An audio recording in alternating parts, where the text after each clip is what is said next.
ZZAP magazine was the wacky Commodore 64 monthly extravaganza that appealed to kids and teenagers alike, with its brand of humour and game reviews for the 90 issues it ran for. Right, I'm going to stop you there. 90 issues, I think you'll find it was 107, and it was rebranded as Commodore Force, so ran for a bit longer. And actually, it still runs today in a slightly slimmed down format, doing homebrew titles and the such. But yeah, 90 issues, that's not right, I'm afraid. I think you'll find... Okay, look, it clearly states here in the November 1992 issue that this was the final ZZAP 64 magazine. None of this Commodore Force malarkey with its stupid wind analogies. 90 issues, okay? Okay, suppose. So, in ZZAP magazine, if a game was reviewed with an overall score of 90% or more, it would get a Sizzler award.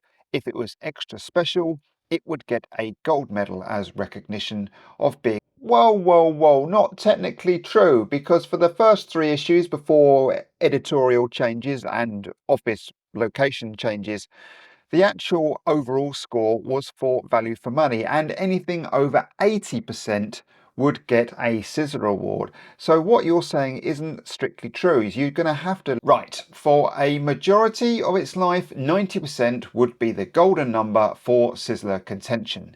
Anything less would be non-award worthy. Well, actually, I don't think that's right. Oh, shut up, you twat. Now, what about all those games that received 89%? A measly 1% off that coveted award. I bet that pissed a few software houses and programmers off, just not quite making it for inclusion in your advertising spiel. So we are going to look at all the 89% games and re-rate them to see if justice needs to be served, or even if 89% was just plain bonkers in the first place. We'll give each game a new Seb's Place rating, with the top scoring game at the end of the video getting an unofficial Seb's Place Gold Medal Award from me, which will surely make up for its shortfall back in the day. There will be no re-releases covered or games that featured in Commodore Force, but as that was a different magazine. Kind of.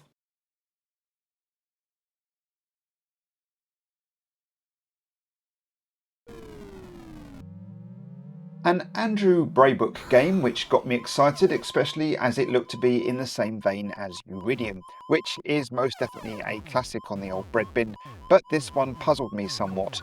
Firstly, it's really fast. When you go full throttle, it's truly insane and really shows how good the C64 is at giving a player a real sense of speed with fantastic scrolling. But as a game, I just found it either really hard or really easy.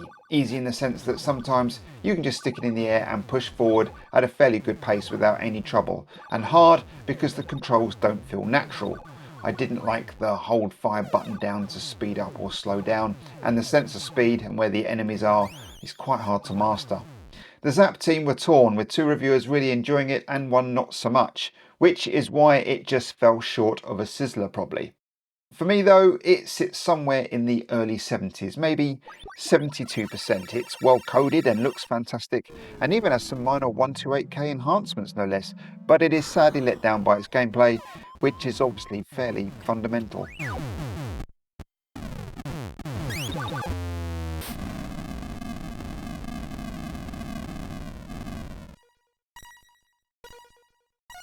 The old breakout games which were 10 to a penny on the 8-bits.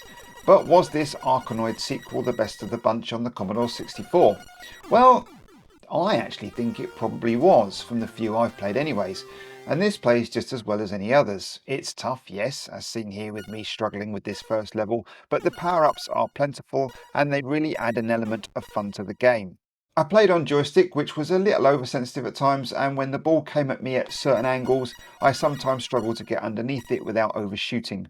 It does have mouse support, which is pretty cool, and is something that is praised in the ZZAP review, which has everyone agreeing it's one of the best, if not the best, breakout game yet. But maybe because of the oversaturated breakout market, I don't know, they felt it wasn't quite a Sizzler. They even marked it at 55% for sound, which coming from a specky user felt way too harsh. I thought the sound was fine actually, and the tunes at high score table etc. more than adequate. So for me, it just creeps in as a nod to it being the best of the bunch at 91%. Hurrah!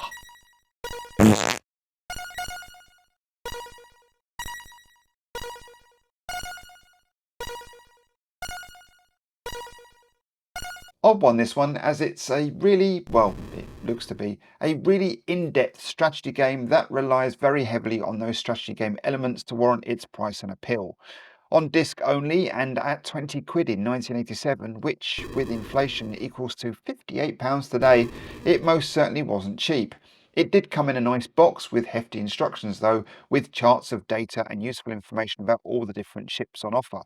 So for me in 2025, trying to play this without instructions is somewhat not giving it justice.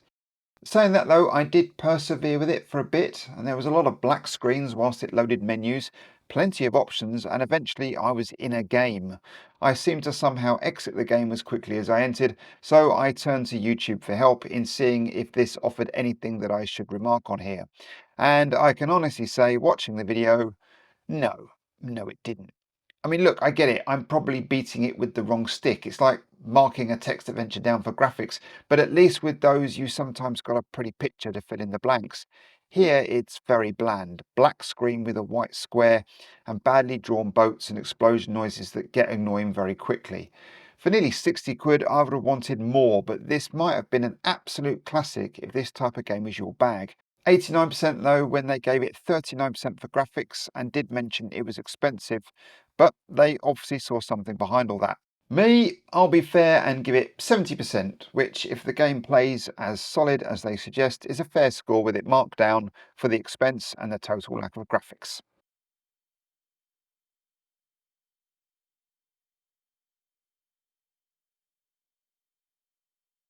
Miner 2049er 2, as it's also known, is a very early entry in the ZZAP Hall of Fame.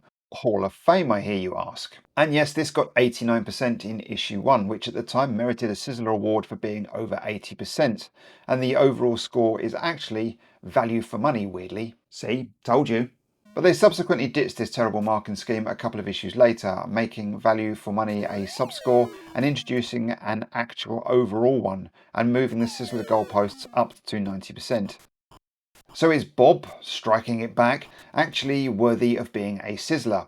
For 1985, I think just about. Why though? Well, because it's so blimmin' addictive, that's why. I played this for longer than I should have done and died on level 1 a lot. Subsequent level footage is not me, I can assure you, as I feel there must be an art to the jump mechanic that I haven't grasped yet. Jumping to my death was my most popular choice of losing lives, so jumping aside, I thoroughly enjoyed trying to paint all the platforms whilst killing the baddies and myself most of the time. The title screen with the birds is amazing, as is the high score entry system, and all in all, this is still a game worthy of your time. Definitely still a Sizzler at 92%.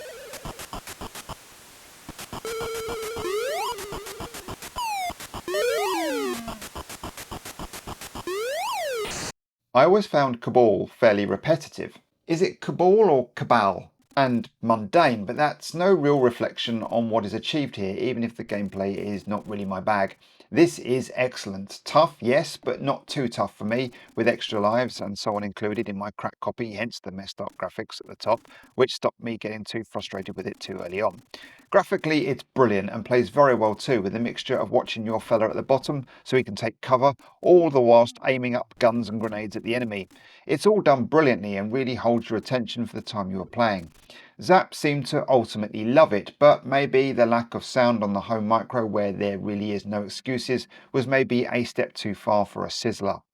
This is one of those rare times that I think 89% is spot on. It does what is asked for it perfectly, but it does become a little repetitive. At least Operation Wolf had an Uzi gun in the arcade, but Cabal didn't. So yeah, I would have passed over it for some Wolf action instead. But this is a fine port of a pretty average arcade game.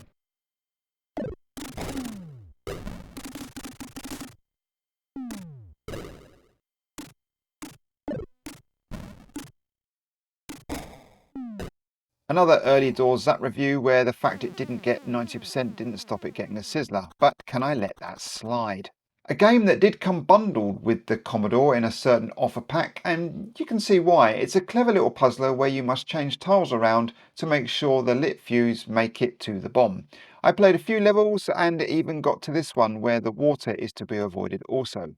I like this one, although the controls were weird back to front for some reason, and I could never really tell what a tile was going to do when I moved it. Completing levels was certainly more luck than judgment most of the time, but that being said, I would have been more than happy if this came bundled with my C64, and although I don't think it was quite Sizzler material, it was pretty close at 87% for me.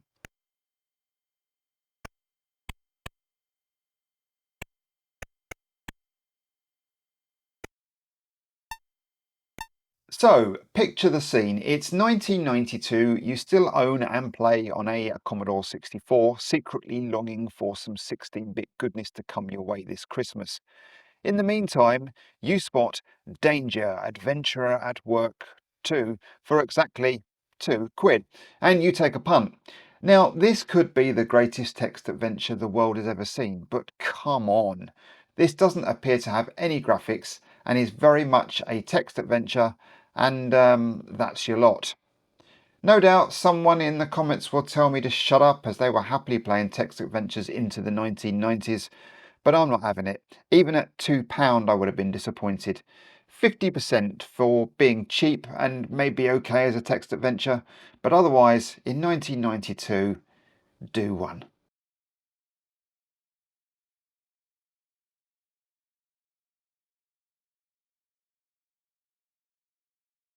An Italian comic strip detective thing, apparently, that made it onto the C64 in this action adventure.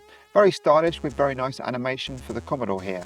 I really enjoyed cutting people in half with my gun, but ultimately I was running around a lot, not really having a clue what I was doing.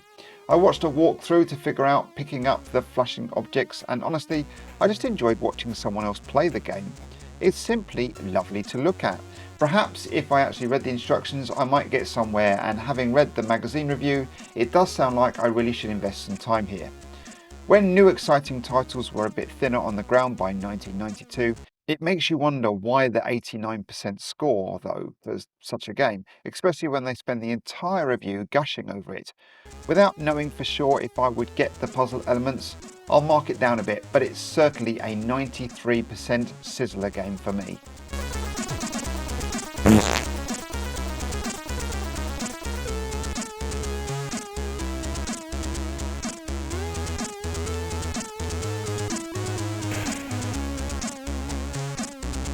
A bit like California games for circus fans, and it's nice you get to do all the events and play through to see how you fared. It's brilliant to look at, with great animations, loading screens, and even the events themselves are well presented and come across really well. Gameplay wise, I managed to at least have a go at all of them without reading the instructions, with only the cannonball one being the only one I didn't have a clue what was going on.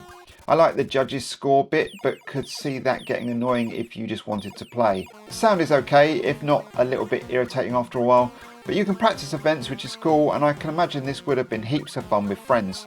Probably not so much fun on cassettes as it was here on disc, which even then took an age to load in between events. Cartridge fans would shine here. ZZAP once again really loved it, saying it was unique and refreshing, fun and everything in between, but denied a Sizzler. I think it warrants one, but low 90s, just because it's a little bit of a multi-load hell for the poor cassette using buggers at this point. 93%.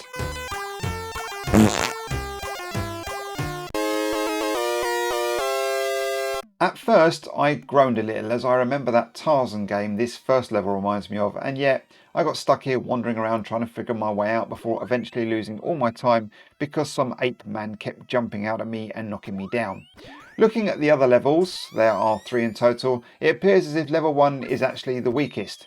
Not a bad 1v1 fighting level 2 with quite a neat tug of war representation on how well you're doing, and level 3 looks pretty impressive with a Space Harrier-esque landscape where you're riding your bike thing, you must shoot down those bird things. This level felt the most Flash Gordon-y out of the 3, and I agree with the ZZAP team that for £3 this was a real bargain and a definite budget label purchase. Sizzler though, yeah, I'm not sure. It all doesn't amount to much, and the budget price point shouldn't automatically qualify it for such an accolade.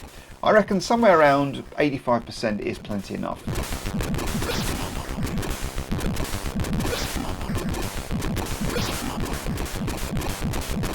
Now, if this was the ZX Spectrum version of this game and it just missed out on a crash smash, I would have been outraged. Outraged, I tell you. But it's not. It's the Commodore 64 version, and I don't think it's worthy of Sizzler status. But before all that, it's still a crackingly good game. This game is a classic 8-bit adventure that utterly transported me as a kid to that POW camp. I remember jumping out my skin if a guard popped up or being terrified as I avoided the searchlight.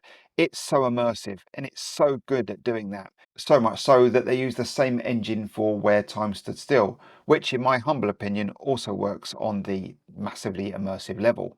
But, and you knew a but was coming, they just ported it straight from the Specky here it seems. Sound is non-existent and the graphics identical.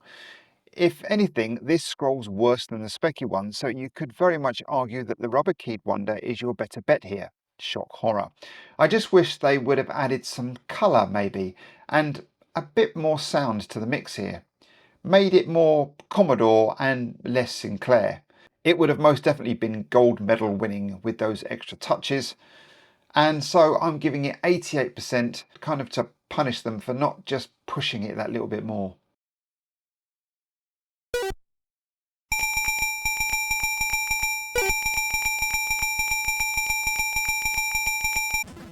This is the European version, US fans, and not the bobbins you lot were served up, and this one very much merits its high marks. It's very nice to look at and as close to the arcade version graphically as it can be actually. Everything seems to be here with the tanks and plenty of things to blow up along the way. Super fun in 2-player, and because of all these features this was always my favourite over Commando. But this is hard as nails. Bullets and enemies fly at you from every conceivable angle, making this probably the toughest port to play, and it really does take some mastering. The ZZAP team didn't seem to mind the difficulty, but bemoaned the amount of Commando-esque games out there and the rather late arrival of this one. I reckon on the balance of all things this is worthy of a Sizzler, even though it's harder than throwing your bread into a toaster across a room. Toast.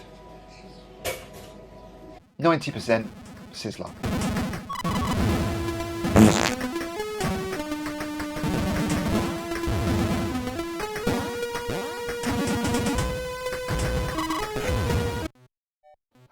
This reminds me of watching some crappy Pyro.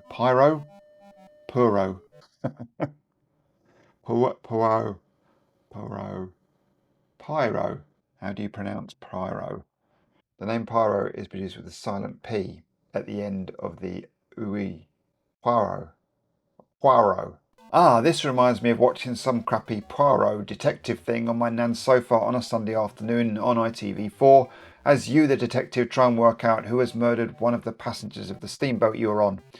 Seemingly disc only if ZZAP is to be believed, which is why maybe I'd never heard of this, as my closest C64 owner Graham across the road had tape only. Maybe Alan had one, although I swear he had a Specky, but he definitely had a disc drive in his setup. Just shut up and get on with it. Okay, this is ace. The graphics are brilliant and the kind of point and click features sort of quite work well. I mean, they're not quite Maniac Mansion good, but adequate enough, and there is certainly enough here to keep me entertained. ZZAP maybe didn't sizzle because Julian didn't like the genre, but thought the game was good, whereas the other two simply loved it. But it's most certainly a Sizzler for me, and more worthy of a mid-90s, 95% score. Boom.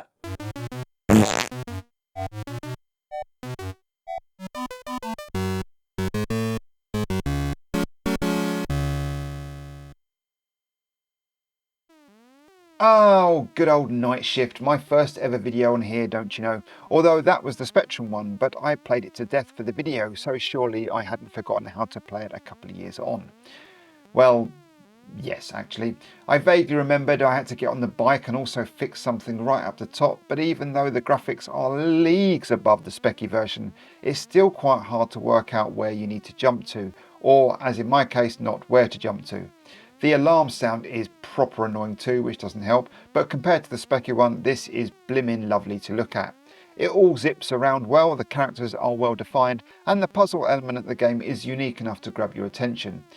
It's just all a bit too difficult. One false move and you are literally.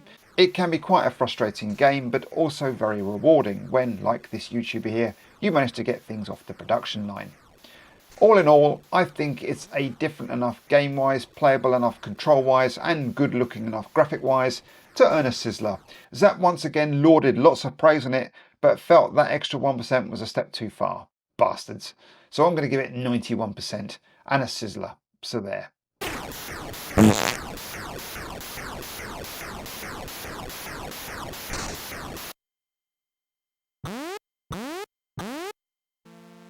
Okay, the scenery is a bit bland, the AI cars a little predictable and sparse, the sound is very average, but screw all that, this is head-to-head F1 racing with a strategy element in 1984, and it looks arcade worthy.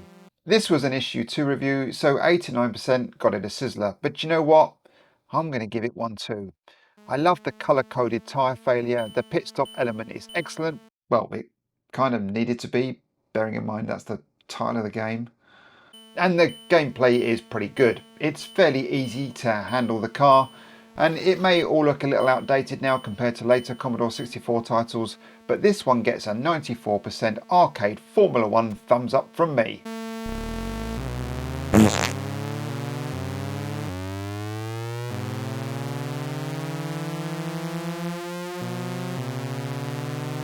RBI2 Baseball, what a shit name for a game. But poop names aside, this is actually pretty decent.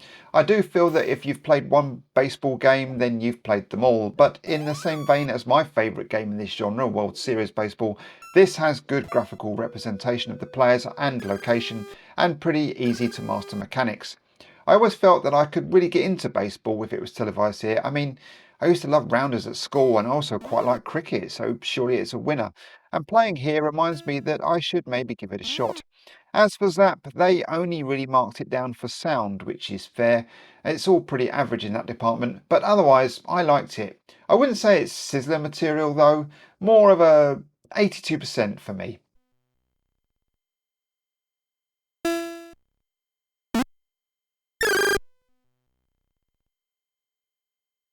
Olay, as it was probably known somewhere before Firebird got hold of it, if the title screen is to be believed, is, yep, you guessed it, a bullfighting game.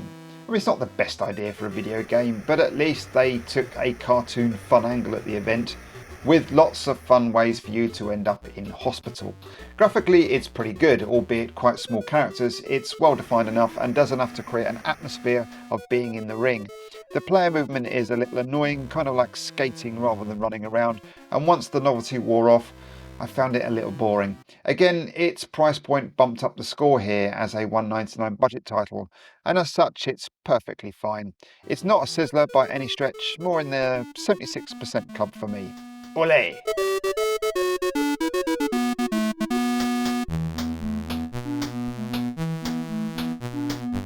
This could have been good, and I don't blame the ZZAP team for the score. If anything, if you didn't know the game was bugged to shit and unfinishable, 89% could be argued as being too low.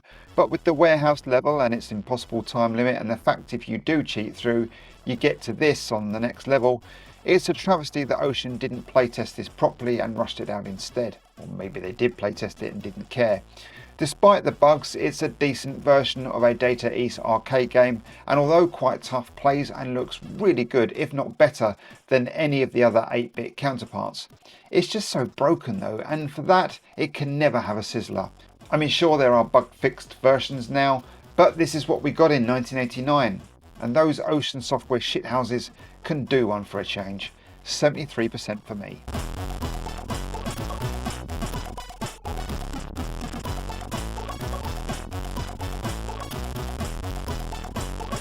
Well, these two games kind of beat me, so I lumped them in together, starting with the worst of the two, Stealth Mission.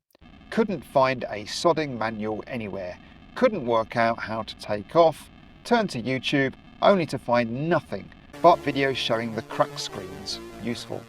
So here's some footage of me pressing all the buttons and eventually breaking the game. As for ZZAP, well, they moaned that on the C64 at least, and not the 128K enhanced version, it all runs dog slow and is quite frankly a little bit beyond our beige friend's capabilities. There does seem to be tons on offer here, lots of missions and such like, but it very much looks like the sort of game that should have been left to the 16 bits. Like all those Freescape games magazines always gushed about but nobody enjoyed. 75% for trying. And then there is Super Huey 2, which coincidentally came up straight after Stealth Mission in my list of games to play. You could probably hear the groans from a mile away as I struggled to get going with this one too. I couldn't locate a manual without ending up on sites that asked me if I was a robot before trying to send me robots to ruin my computer. Once again, I could not take off, but this one did have a decent YouTube video, although he narrates over the game footage, which is annoying. I mean, who does that? But all that being said, this one doesn't appear to run like a dog. It has tons of missions and you can just fly about for shits and giggles if you want, and it certainly looks like a bit of me and not over ambitious for our Commodore. Still, not playing it properly makes it difficult to suggest if it should be a Sizzler or not, so I'm going to leave this one up to you. Let me know in the comments if you played this sequel to Super Huey. In the meantime, I'll stick to the ZZAP guy's 89% and no Sizzler award.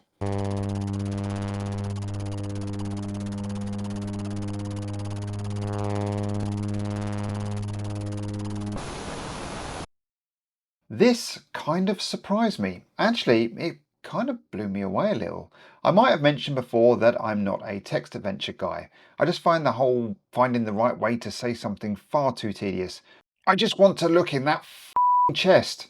But for the fairness of this video, I gave Suspect a chance, and lack of any graphics aside, I quite liked it. It was weird. It seemed to understand me. I didn't read the manual that explains commands, I just went for it, and for the short time I played it, it understood me perfectly.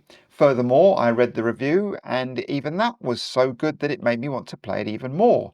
The reviewer's passion for it really shone through. It even drawn a map, for Pete's sake. I mean, how good is that?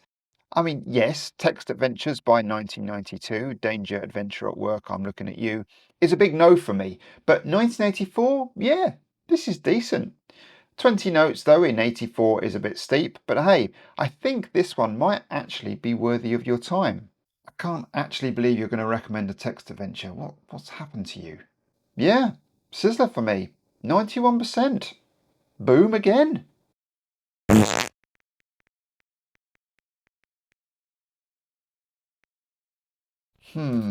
A licensed movie tie-in game from Ocean never fills me with excitement, and this is no exception. Firstly, this felt like it would only be decent on cartridge. On disc it was so slow for me, so I can't imagine what this would be like on cassette tape. It's essentially a bunch of minigames, only the first two shown here, as that's as far as I got.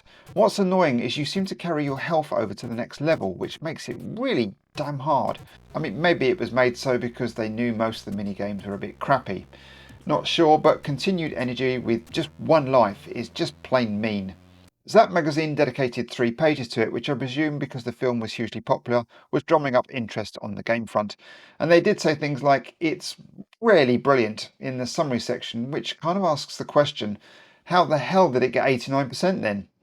It is presented very well though, and is graphically decent. It just never made me go, wow, this is so cool. 78% for me, and certainly no sizzles. This was my go-to footy management game on the Specky, so I was interested to see what the C64 version did different. And well, nothing really.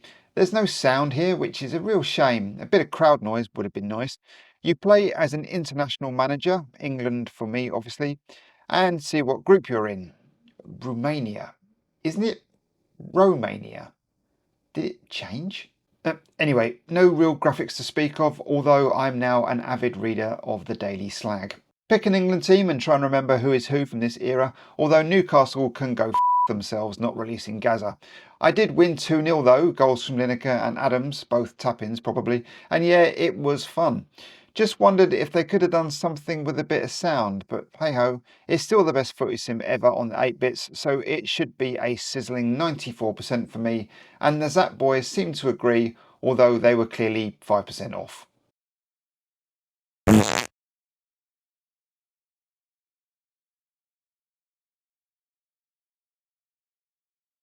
This is another one that I was obsessed with on the Speccy but never played on the Commodore 64, so I was curious to see how it looked and played here. Firstly, looks wise, it's bloody fantastic. More polished than the Speccy one and equally impressive seeing the huge characters move around the screen. Yes, you do plod somewhat, but hey, Burke was never quick, was he? I think this game is pretty damn perfect. It epitomises the animated series with its gameplay and appearance, which appealed to me back then and still does today. Don Priestley was one of the few programmers I looked out for because you always knew you were in for a treat. This is a definite Sizzler for me at 96%.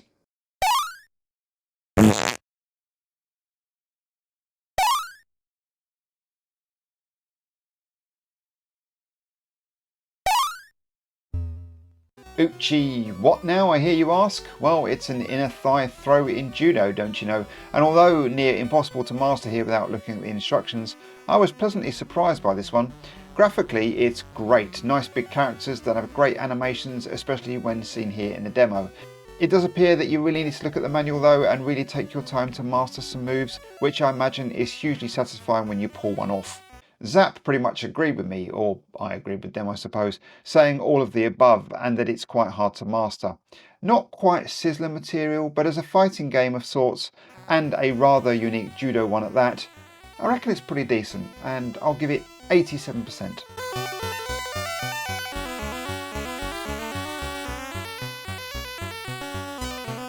Those folks at Bubble Bus were a lovely bunch. As the poor old beige lovers missed out on all things Attic Attack, they thought they'd rip it off to save the day. Hurrah! So here we are then, in quite frankly a bonkers game. Collect 4 pieces of something to exit the game, pretty much like Attic Attack, all the while trying to keep your ever-depleting energy up and having enough weapons to keep the non-stop enemies at bay. Now, I always thought Attic Attack was frantic, but this is something else. There is a non-stop barrage of shit coming your way all the time. It's relentless and, quite honestly, not that much fun either. I mean, yes, it's fast, yes, it's colourful, and yes, I didn't enjoy it. But what about those ZZAP boys? Well, they just enjoyed it because of its obvious ultimate origins, which is fair enough. But it's nowhere near a Sizzler for me, and I'm going to give it 80%.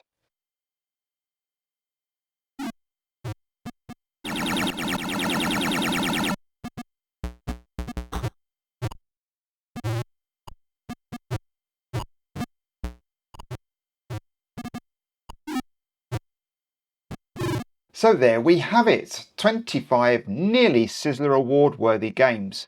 Look at them all together. What a sight to behold. But we have to award one of them with the Seb's Place Gold Medal. So out of those 25 we had, just 11 were what I thought to be Sizzler worthy. Looking forward to your comments here. And out of those 11, the top scoring gold medal award winning, better than all the rest, what was ZZAP magazine thinking game is Trapdoor. It's bloody good elsewhere and it's also bloody good here. So thanks for watching, and I'd like to thank my members here too, who for just 99p a month get access to videos very early, well, a couple of days early, and now even ad-free. Credits in the video, as you can see below, and some cool emojis and member-only posts. I'm also trying to get to 10,000 subscribers, so if you haven't subbed already, please do. It helps me reach out and get more eyes on the channel, and of course it's completely free. So, as I just said, thanks for watching, and I'll see you on the next one. Bye!